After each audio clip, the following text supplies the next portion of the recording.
Hey YouTube, Matt here with motherboards.org.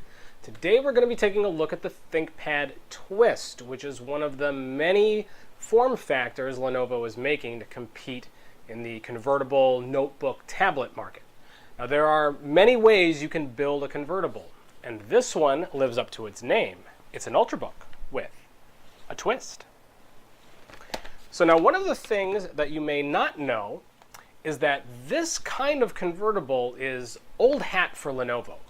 There's been a convertible notebook tablet in the ThinkPad lineup going all the way back to 2004. In fact, this one is the IBM ThinkPad X41 from 2005. You got to remember, this was back when it was IBM ThinkPads, not Lenovo ThinkPads. So despite the now ancient internals like the Pentium M processor and Windows XP Tablet Edition, this one is eerily similar to the Twist of today. Now, despite them being around a long time, they never really took off. So let's take a look at Lenovo's new Twist on the twisting display and see how this twist turned out. On the outside, the Lenovo S230U is like most other ThinkPads, sporting a matte black finish that's simple, stylish, and business-friendly. As a hybrid, it supports most standard notebook input paradigms as other ThinkPads, like an integrated clickpad, a keyboard, and Lenovo's touchpoint nub. Lenovo isn't traditionally known for their touchpads, and I'd call this one just okay at best, but on the plus side, it does support some of Windows 8's gestures. A lot of ThinkPad users are more accustomed to the little touch nub in the middle of the keyboard for pointing anyway, so it's really not that big of a deal. Now, the best reason to have a ThinkPad is for Lenovo's excellent keyboards, which are simply a joy to type on. The 3.5-pound ThinkPad Twist is available with Core i5 or i7 Ivy Bridge processors.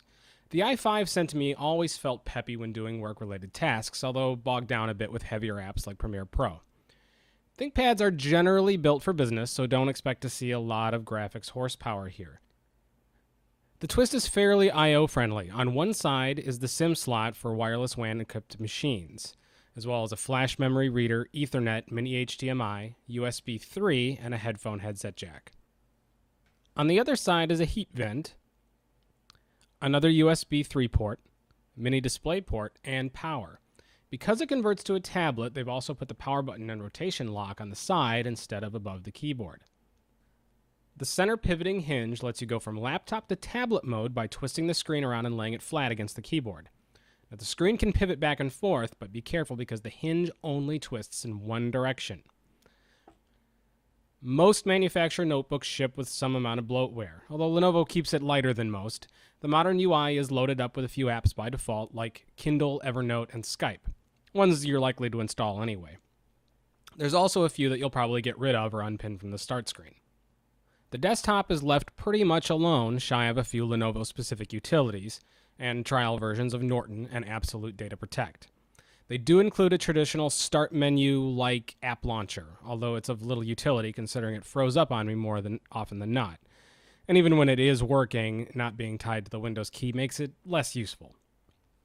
Like other Windows 8 hybrids, the screen will automatically rotate around depending on orientation, although you can manually override it with the lock button.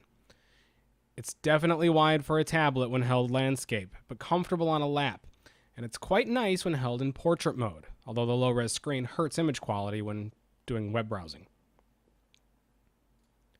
There are a lot of form factors for hybrids, and while this one may be one of the oldest, it's a design that stood the test of time. Anyone shopping for an Ultrabook should consider the Twist, particularly if you travel a lot, where the tablet mode could really come in handy. Okay, now we've got more in the full review over on the brand new motherboards.org website. So hit the link in the video description and check it out. Now, I've been a gamer for a long time and have very fond memories of playing games with a Gravis joypad. Remember Commander Keen, or the generic PC joystick for playing games like Doom, or the Logitech Wingman for doing flight sims. Anybody remember that one? But one of the distinct advantages to PC gaming is the keyboard and mouse combo.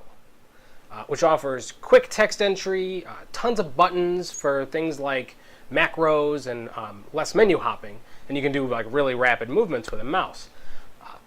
And those are just a few of the advantages that that kind of combination offers. But thanks to digital distribution and the revival of 2D classic-style retro games, there are times when a console-like game controller just makes more sense. Now, consoles generally have the advantage for controllers because over the years they always get excellent controllers from companies like Nintendo, Sony, and Sega, and Microsoft. The PC, though, has traditionally gotten low-quality third-party peripherals that mimic, but rarely live up to the genuine console counterpart. But with such a wide variety to choose from, we have weeded through the lot of them and put together a list of 5 PC gaming controllers worthy of being fingered. Now, there's a link to it in the video description, or you can head over to motherboards.org, where it's currently featured on the homepage. All right, now that wraps it up for today. But there's a lot more to come, so stay tuned. And make sure that you visit us online at www.motherboards.org, where we got news and all that kinds of stuff going on there.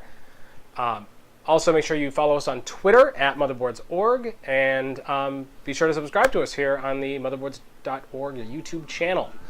So, on behalf of everyone at motherboards.org, thanks for watching. See you soon.